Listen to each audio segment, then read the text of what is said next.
సామెత 11:28 నీతిమంతులు చిగురాకు వలె వృద్ధి నొందుదురు. ఒక మొద్దు నుండి వచ్చేది చిగురాకు. చిగురు వచ్చిందన్నప్పుడు ఆ చెట్టు బతుకుతుంది అని నమ్ముతాం. పడిపోయిన చెట్టు కానీ, తుఫాను వల్ల కావచ్చు, కొట్టబడినప్పుడు కానీ, పడగొట్టబడినటువంటి చెట్టు మొదట్లో అది ఒక మొద్దులాగా ఎండిపోతూ ఉంటుంది. అందరూ అనుకుంటారు ఈ చెట్టు ఎండిపోతుంది, ఈ చెట్టు ఇక ఉండదని.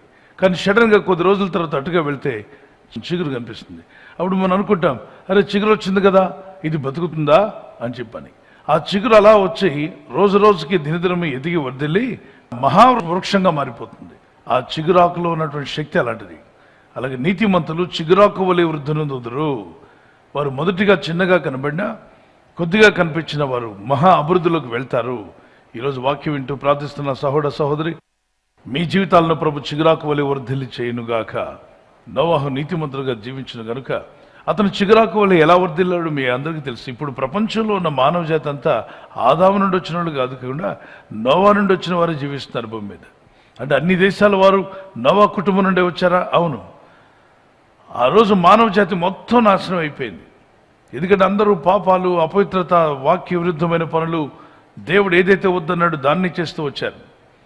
పూర్తిగా అపవిత్రతను ప్రేమించారు, అంధకార క్రియలను ప్రేమించారు. వాళ్ళ హృదయంలో ఉన్న ఆలోచనలు అన్నీ పాడైపోయాయట.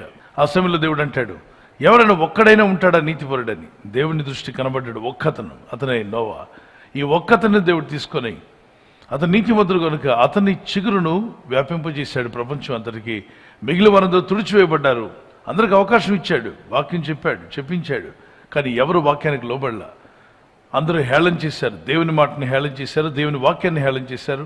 వరదలు వస్తాయా, తుఫాన్ వస్తుందా, నీళ్ళు వస్తాయా, సునామీ వస్తుందా అని ఎగతాళి చేస్తూ ఇదంతా ఒకటిదే, మీరు మాట్లాడే మాటలు ఏవి కూడా జరగవని. ఈ రోజులు కూడా అంతే అంటున్నారు. యేసుప్రభు వస్తారా, సూర్యుడు చీకటిగా మారుతాడా, చంద్రుడు రక్తవర్ణంగా మారుతాడా, నక్షత్రాలు రాలుతాయా అని ఎగతాళి చేస్తున్నారు. కానీ ఒకరోజు అది జరగబోతున్న విషయాన్ని అందరూ చూస్తారు.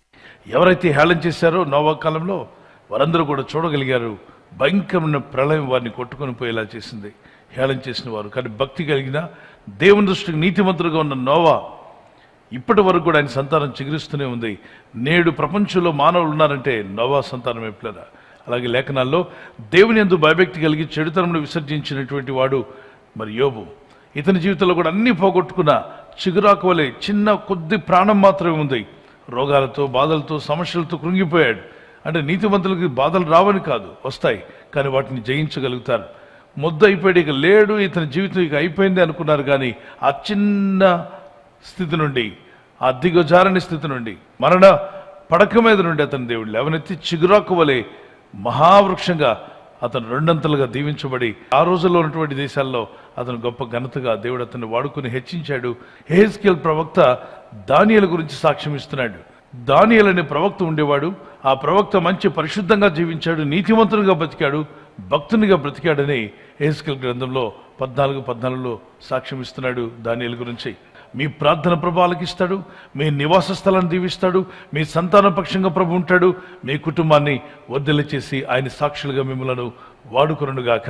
God bless you. Shall we pray. మన కర్మలు ప్రభు వైపు ప్రార్థన చేసుకుందాం. నీతిమంతులు ఎవరైతే ఉన్నారో వారిని కాపాడుతానన్నావు, దీవిస్తానన్నావు, ఆస్వాదిస్తానన్నావు.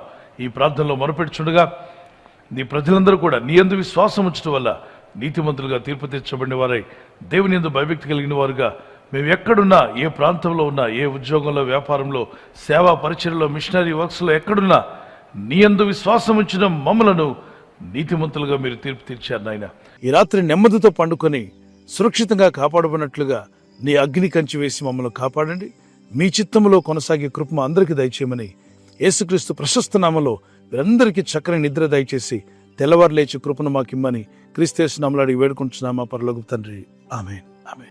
ఈ వాగ్దాన్ని మీతోనే ఉంచుకోకుండా లైక్ చేయండి, షేర్ చేయండి. అనేకులు ఈ యొక్క ఛానల్ సబ్స్క్రైబ్ చేసుకోమని తెలియపరచండి. సబ్స్క్రైబ్ చేయని వారు కూడా సబ్స్క్రైబ్ చేయండి. Good night. God bless you.